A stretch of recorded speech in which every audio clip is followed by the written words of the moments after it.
मैं doctor Hemendra Arora BA part second paper second में जो हमने पिछली बार टॉपिक किया था basic features of Indian economy, उसी को हम आज कंटिन्यू करेंगे।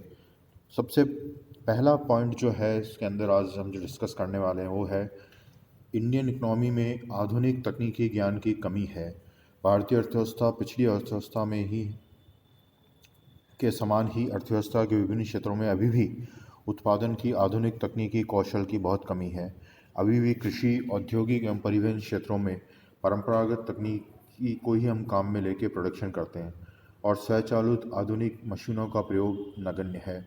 भारत के आर्थिक विकास में नवीनतम आधुनिक उत्पादन तकनीक को अपनाने की आवश्यकता है, किंतु समस्या ये है कि यहाँ पर पूंजी का अभाव है, श्रमिक विरोध ज़्यादा है और विदेशी विनिमय संकट इसकी मुख्य बाधाएं हैं।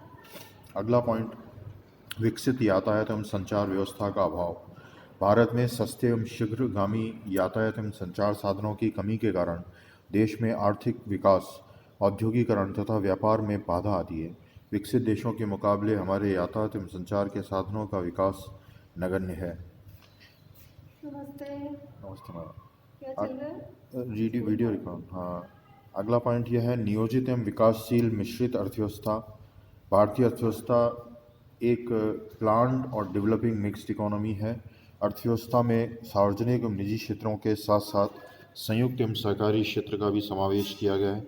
ये सभी अलग अलग क्षेत्रों में कार्य करते हुए भी समग्र विकास के लिए प्रयत्नशील हैं। अगला पॉइंट है भारतीय अर्थव्यवस्था मानसून का जुआ है। Indian economy is a Gamble of monsoon. भारतीय कृषि प्रधान अर्थव्यवस्था की समृद्धि बहुत कुछ मानसून पर निर्भर है, क्योंकि सिंचाई साधनों के अभाव में कृषि उत्पादन में वृद्धि अनुकूल मानसून से ही संभव होती है।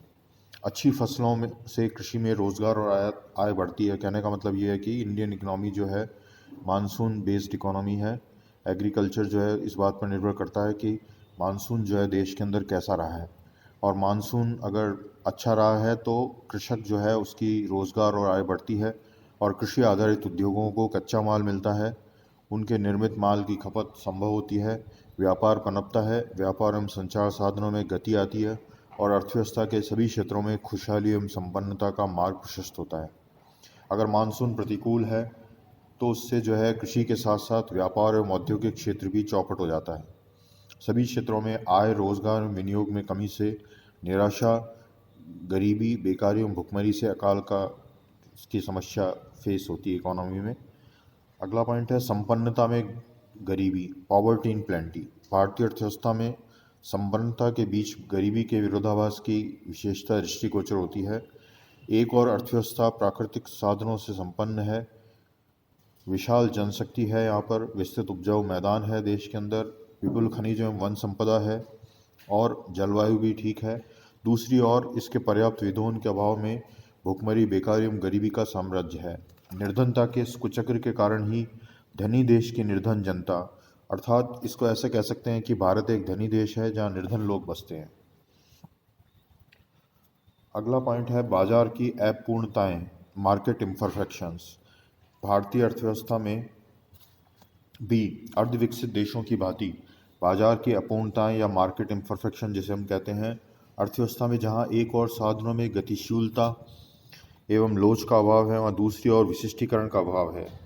इकोनॉमी में जो है स्पेशलाइजेशन की कमी है, अपर्याप्त मांग है, संकुचित बाजार और कठोर आर्थिक एवं सामाजिक ढांचा तथा बाजार के ज्ञान का अभाव है।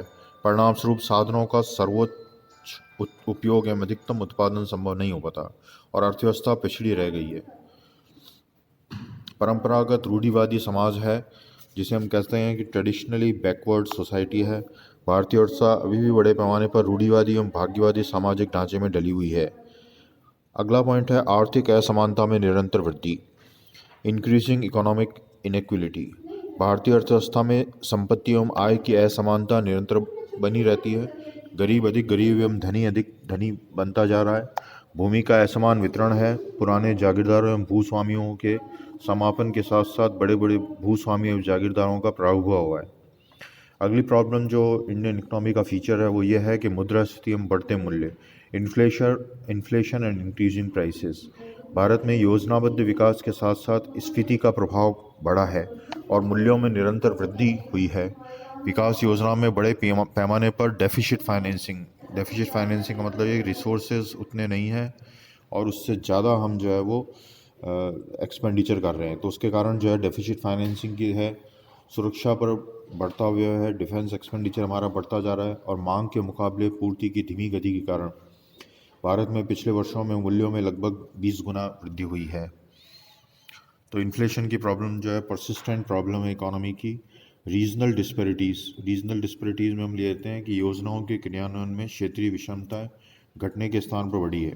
एक और जहां पर डेवलप्ड स्टेट हैं जैसे पंजाब, हरियाणा, वेस्ट बंगाल, महाराष्ट्र और गुजरात, यहाँ पर आर्थिक समृद्धि तेज़ी से बढ़ी और दूसरी ओर ऐसे स्टेट भी हैं जैसे राजस्थान, आसाम, जम्मू कश्मीर, उड़ीसा, यहाँ पर विकसित देशों के मुकाबले काफ़ी पिछड़े हुए हैं। फिर अगला पॉइंट है असंतुलित विदेशी व्यापार। भारतीय अर्थव्यवस्था की एक प्रमुख विशेषता यह है कि भारत का विदेशी व्यापार प्रायः घाटे में रहता है। हमारा जो फॉरेन ट्रेड है वो हमेशा ही अनबैलेंस रहता है।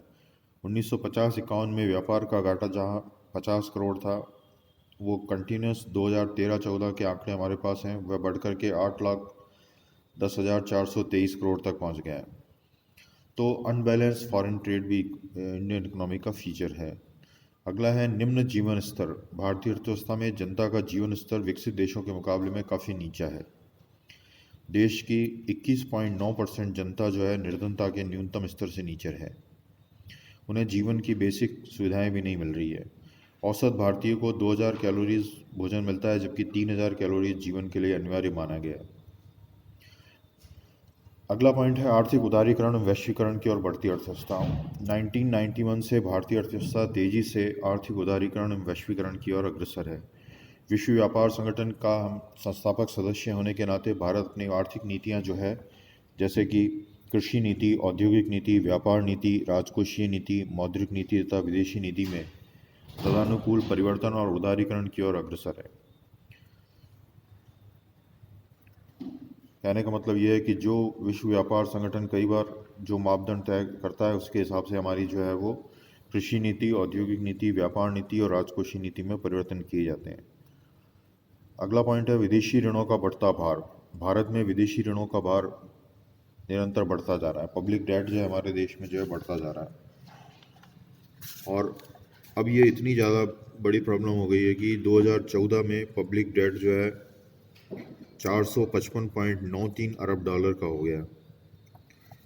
अगला पॉइंट है अर्थव्यवस्था में निजीकरण को बढ़ावा। 1991 के पूर्व भारतीय अर्थव्यवस्था में सार्वजनिक क्षेत्र की भूमिका अहम थी, किंतु 1991 से इकोनॉमी में उदारीकरण में आर्थिक सुधारों के दौर के कारण सार्वजनिक क्षेत्र का निजीकरण तथा समाजवादी विचारधारा के स्थान पर नए पूंजीवाद का बोलबाला बढ़ता जा रहा है। सार्वजनिक क्षेत्र में उपक्रमों के तेजी से निजीकरण के प्रयास प्रबल हैं। आर्थिक नीतियों का निजीकरण की ओर बढ़ने हेतु सुधारा जा रहा है। सार्वजनिक उपक्रमों का विनिवेश किया जा रहा है। तो ये कुछ फीचर्स हमने देखे इंडियन इकोनॉमी के। उसमें जो है कुछ फीचर्स ऐसे हैं जो इकोनॉमी में आगे ले जा रहे हैं और कुछ ऐसे हैं जो इकोनॉमी को रिटार्ड कर रहे हैं। आज यहीं तक करेंगे। Thank you.